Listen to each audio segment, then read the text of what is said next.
pessoal.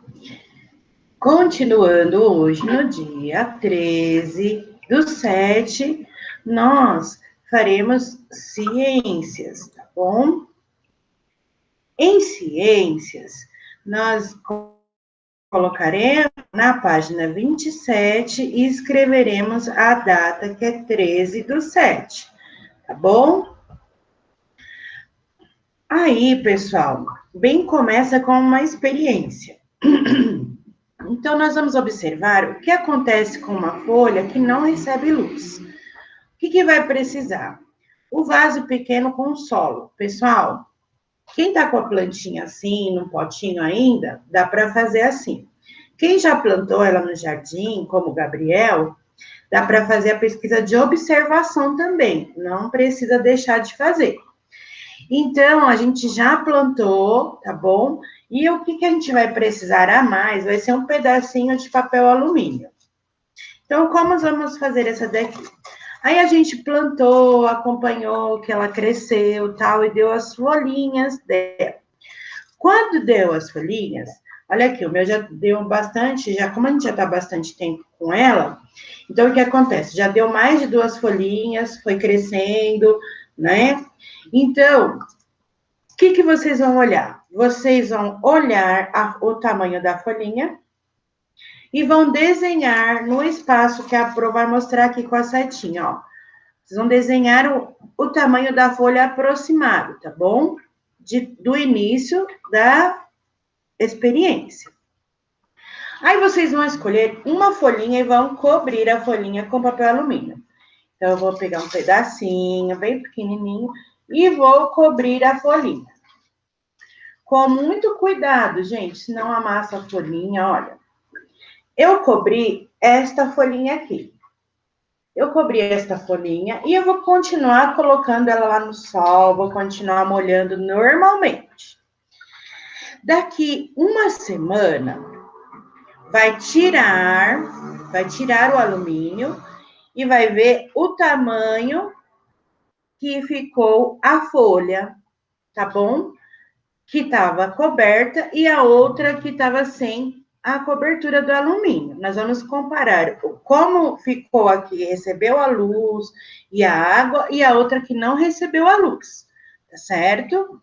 Depois nós vamos conversar sobre o resultado, certo? Agora nós vamos mudar a página e aí assim, nós vamos conversar que as plantas, elas se reproduzem. Uma das características dos seres vivos é a sua capacidade de reprodução. As plantas podem se reproduzir de diversas maneiras, mas a maioria delas tem flores. Então, as flores são os órgãos responsáveis pela reprodução da maioria das plantas.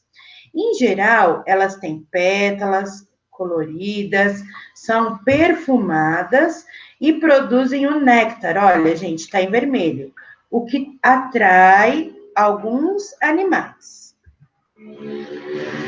No miolo das flores, existe uma parte feminina e masculina. Feminina é menininha e masculina é menino, tá?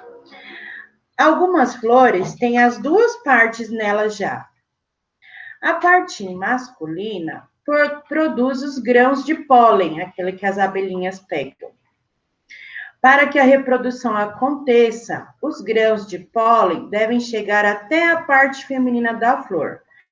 Esse processo é conhecido como polinização e pode ocorrer com auxílio de insetos, morcegos, aves, vento e água.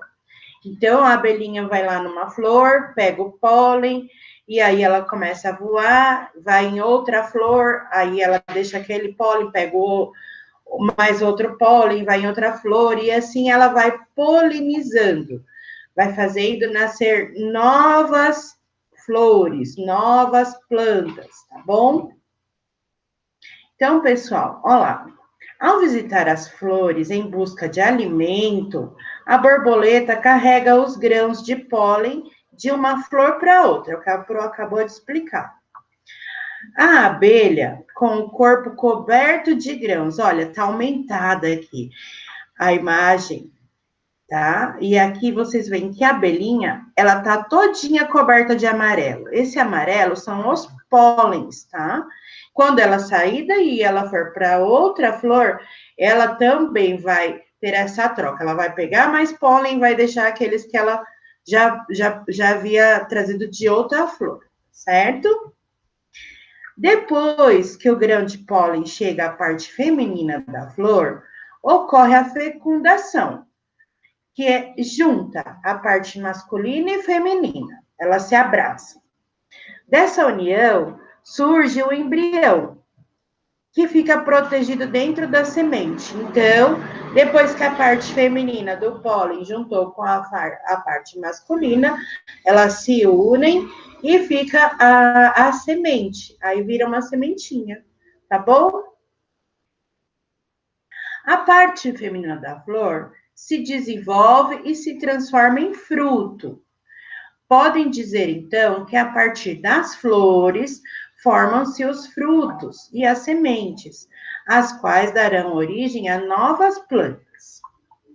Após a fecundação, a flor passa por transformações, as pétalas murcham e cai a parte feminina da flor e caem. E a parte feminina da flor se desenvolve, formando o fruto. As sementes ficam protegidas dentro do fruto. Então, vai lá desde o comecinho. A abelhinha foi lá, pegou o pólen, jogou em outra plantinha, aí tinha a parte masculina na plantinha e a feminina, elas se juntaram. Aí, quando elas se juntaram, fizeram a sementinha. Dessa sementinha da flor, nasceu o fruto. E dentro do fruto, estão várias sementes, tá bom? Os frutos protegem as sementes e podem ajudar a espalhá-las.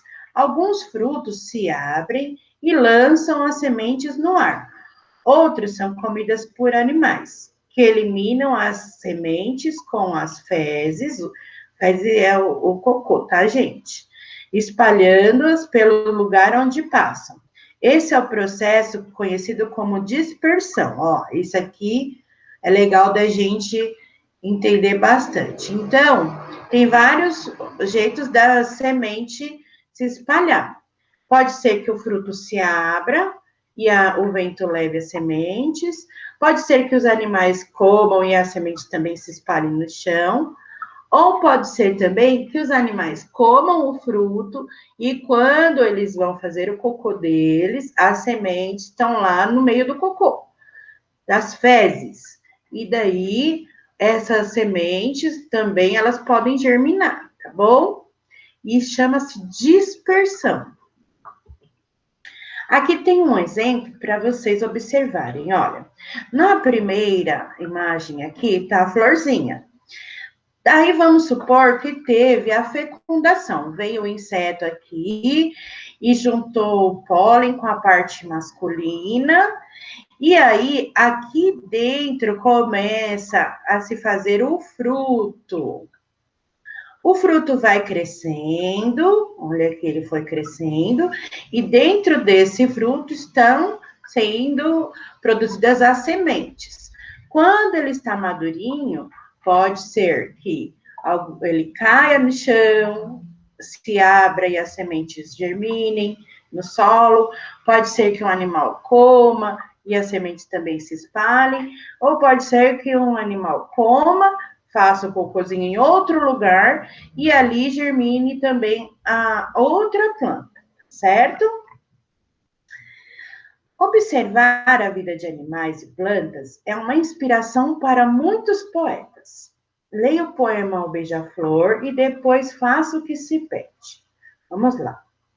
O beija-flor bate as asas tão depressa, zumbindo de flor em flor, provando cada sabor assim que o dia começa. Beija-flor jamais descansa, porque nunca enche a pança. Aqui tem um beija-flor bem pegando o alimento, né? Ele tá pegando daqui o néctar, tá, pessoal? Nos exercícios, nós temos aqui a letrinha A. A frase a seguir é um resumo do poema. Leia com atenção e risque as palavras que não estão de acordo com o poema.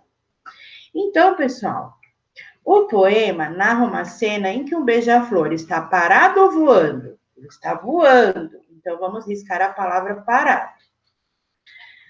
O poema narra uma cena em que o beija-flor está voando em busca de alimento ou descanso? Alimento. Então, vamos riscar descanso. Começando de novo.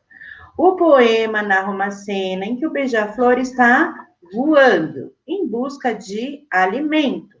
Durante a manhã ou a tarde? No poema está dizendo que é pela manhã. Então, vamos riscar a palavra tarde. Ok? Na B, qual é o alimento que o beija-flor busca nas flores? A Pro conversou que é o néctar. É o C mudo, tá? Néctar. Vamos lá. Aqui. Ao se alimentar, o beija-flor também auxilia na reprodução das plantas, levando o pólen de uma flor para outra. Esse processo de que leva o pólen de uma flor para outra se chama polinização. Então, aqui nos quadradinhos, vocês vão colocar as letrinhas que estão faltando, tá? Continuando, a cotia é um roedor que se alimenta de frutos e sementes como o pinhão.